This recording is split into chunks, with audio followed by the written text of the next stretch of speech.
Right, so what would you like to earn? Hands up who would like to see another £100 per period on their cheque. What about £200? £400? £600? £800? £1,000? Who would like to see another grand on their cheque? Well, what is it that's going to stop you? What is your Aunt Martha going to be? And I just want to run through a few things, some myths I want to dispel, some attitudes, because a lot of it is about attitude, and some attitudes that we come across quite frequently. In fact, I think we probably had a few of these attitudes ourselves in the early days. But the first one is that you can create substantial income without hard work. Kleeneze isn't hard work, but you do have to work hard to be successful. You can do this full-time, you can do it part-time, you can even do it spare time, but you have to do some work some of the time. The second one is some of the top earners in Kleeneze became wealthy because of good luck and good timing. You know, who coined the phrase, the more I practice, the luckier I get? Was it Gary Player or somebody like that? Well, that's true too in Kleeneze. If sitting, waiting for your good luck to happen, if that is your Aunt Martha, you are going to end up disappointed, because it isn't good luck that the top earners earn what they do. It's the hard work and following the system. Right, this is the one that I believed when I first started Kleeneze. Every single team member that you sponsor will be a self-starter and will be able to sustain his or her focus. Hands up who thought that the first team member that they joined was going to be exactly like them. Some of you saying, good God, I hope not. No. You know, you have to work through the numbers. Not everybody will be like you. The important thing that you have to do is sustain your focus while you're going through the numbers. And these people will come to you. If you go through enough people, you will find people who will do the work. Right, simple is the same thing as easy. Simple isn't the same thing as easy. Kleeneze isn't easy in that you do actually have to work, you do have to work hard. But Kleeneze is simple. And it's simple because we have a duplicatable system that absolutely anybody can do. Anybody. So that makes it simple. So don't mistake simple for easy. Right. You can work this business on a part-time basis and immediately receive a full-time income. I'm going to say that again. You can work on this business on a part-time basis and immediately receive a full-time income. This isn't true. You can work on this business full-time and you can very quickly, some people do it immediately, get a full-time income. But if you start part-time, you have to have a little bit of patience. There are lots of people in this room I know work Kleeneze on a part-time basis and they get a good full-time income, but they didn't get it after week 1. They built it up. The speed at which they built that up is up to them. So please don't, your prospects, people that you go and see, don't think that, don't hand this over to them and make them think that they can do this, because it doesn't work like that. You have to teach them patience and how to build it up quickly. You can never leave this business, you can build this business and never leave your comfort zone. This is untrue as well.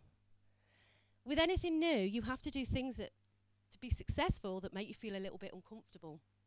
You have to do things that perhaps you don't want to do. But that is part and parcel of learning and being successful. And I think with people's comfort zones, I think we're too worried of stepping out because we're bothered about what people think about us. We had distributors that wouldn't put catalogues through the door in case somebody was in. So, you know, by the very nature, if nobody was in those houses, they wouldn't have a problem. They were worried about what they would think about them. And you know, my grandma always said that, you know, when you are in your teens, you care massively about what people think about you. When you're in your 40s, you care less. When you're in your 60s, you sort of don't care what people think about you. And when you're in your 70s, then you realise that nobody was even thinking about you in the first place. You can grow a business and not have to grow as a person. Untrue. You have to read the books that are recommended to you. You have to attend the meetings. You have to listen to the audios that are recommended to you to be successful. And to be honest, it's not just about reading, listening, and attending meetings. You have to take action on what you learn, because the knowledge that you will gain from doing that has absolutely no value whatsoever. It's the action or what you do with that knowledge that gives it the value. And you can have success without sweat. You see people on the podium, you see people get the trophies and the cars without seeing the blood, the sweat and the tears that they've had to go through to get that. So just remember that. You will need to sweat a little bit. You will need to sweat a lot if you want success. And just very briefly, I've got some tips that keep me and Andy going with our attitude. The first one is to have goals. It doesn't matter how big, how small. It might be just to do some extra retail, sponsor 2 more people, whatever. You need to have goals. And I'm not going to go into that because I know Abby's doing some great work on that this afternoon. It's outside my boat. This is a lesson that we learnt, it was the last Olympics. I was reading an article by somebody who was going to interview the boats people, the yachtsmen, the rowers and the canoeists. And in preparation for his interview, he went and had a chat with them just to get a bit of info so he could do this interview. And he asked all of them the same question, and every single one of them gave him the same answer. He asked them 2 questions. What do you think about the strong currents at the moment? And how are you going to cope with the winds? Because it was particularly windy where they were. And every single one of them said to him, "That's outside my boat." And it was at that point that this interviewer realised what focus these people had on being successful. Because why on earth would they waste their mental energy and focus on the stuff that they could not control? So it's outside their boat. And Andy and I, whenever we have any sort of challenges in the business, the first thing we say to each other is it inside our boat or is it outside our boat? And if it's outside our boat, we're not going to worry about it or waste time trying to change anything. So that's a really good tip. Look for the gift. Every single challenge that you will face in your Kleeneze business will come with a gift. And you need to write this down. Your challenges will have a gift with it. And that gift is a lesson. Every challenge has a lesson with it. It's up to you whether you look for that lesson. It's up to you whether you learn from that lesson. But I guarantee every challenge has a lesson. Treat it as a gift because it will help you move forward. Work on your self-belief. If you ever feel that, you know, your belief in Kleeneze or the business is waning, you need to go and look in the mirror. It's more likely to be your self-belief because this business works. There are hundreds and hundreds of people getting exactly what they want out of this business. We are massively supported by the business. If you start to worry about that, you need to look in the mirror because it's usually about your self-belief, whether you can do it. Not whether Kleeneze works, but that will be about you. And that takes you back to your personal development again. And seek and you shall find.